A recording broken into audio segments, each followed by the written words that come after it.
नमस्कार बच्चों, स्वागत है आपका इस वीडियो में जिसमें कैदी और कोकिला कविता के अंतिम 3 प्रश्न उत्तरों की चर्चा करेंगे। तो 9वां प्रश्न है, हथकड़ियों को गहना क्यों कहा गया है? आभूषण, ज्वेलरी। तो बच्चों यह देख सकते हैं आप उत्तर, ठीक है। तो हथकड़ियों को गहना इसलिए कहा गया है क्योंकि हथकड़ियाँ कवि जी के लिए बंधन नहीं हैं, वह स्वाधीनता सेनानी हैं, ठीक है। देश को आज़ाद कराना उनका स्वप्न है, तो उन्होंने अपने देश की स्वतंत्रता के लिए आवाज़ उठाई है। अपनी मातृभूमि जहाँ वो पैदा हुए हैं उसकी स्वतंत्रता के लिए आवाज़ उठाना कोई जुर्म थोड़े है, ठीक है, जुर्म नहीं है।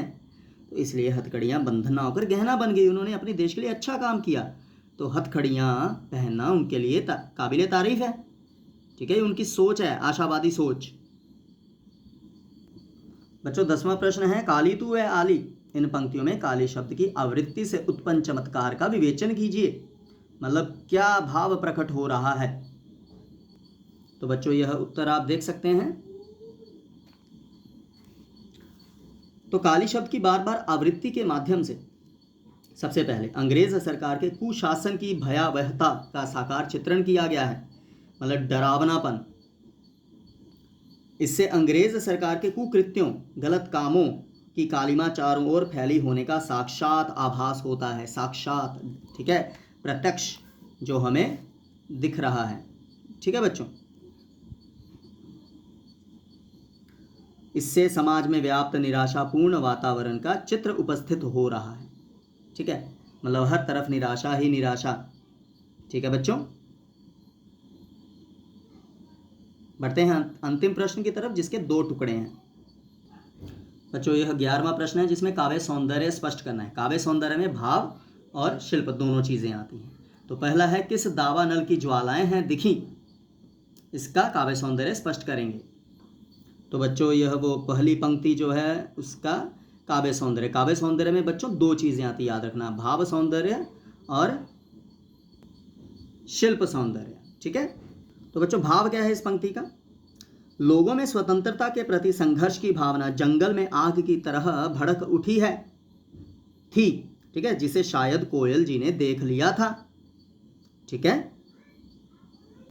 अब इसी का शिल्प सौंदर्य। शिल्प सौंदर्य में बच्चों अलंकार, रस वगैरह सब आता है।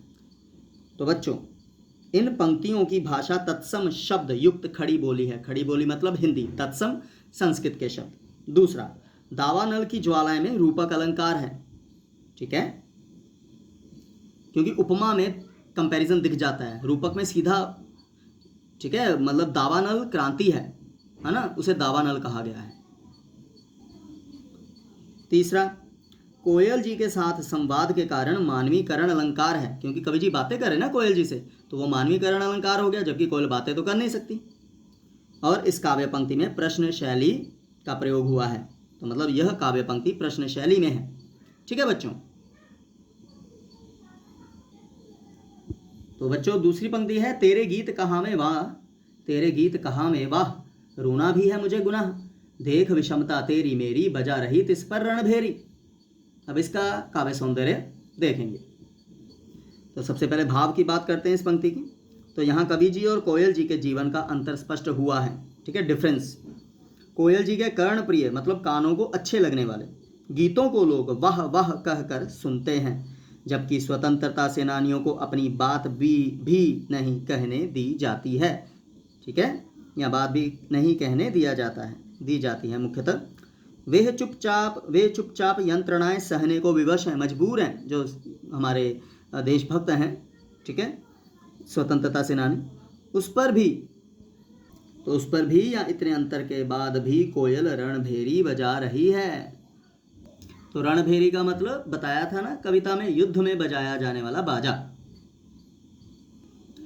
तो बच्चों अब ये उस पंक्ति का शिल्प सौंदर्य पहला तो वही आ जाएगा, इन पंक्तियों में भाषा तत्सम शब्दावली युक्त खड़ी बोली है, ठीक है, तत्सम शब्दावली युक्त मतलब उसमें तत्सम शब्द हैं। मुहावरा रणभेरी बजाना, इसके प्रयोग से भाषा में सजीवता आ गई है, ठीक है, बहुत ज़रूरी होते मुहावरे भाषा को स्वाद भरा बनाने के लिए। तेरी मेरी वाह गुना, इसमें स्वर मैत्री है, मतलब छंद है, ठीक है ना, और मतलब छंद समानता है और अनुप्रास अलंकार है, ठीक है। र और ह अनुप्रास अलंकार है। ठीक है, और गुनाह जैसे उर्दू फारसी के शब्दों का प्रयोग किया गया है। ठीक है बच्चों, तो यह प्रश्न उत्तर थे। कोई शंका हो तो डंका ज़रूर बजाएं कमेंट बॉक्स में। धन्यवाद।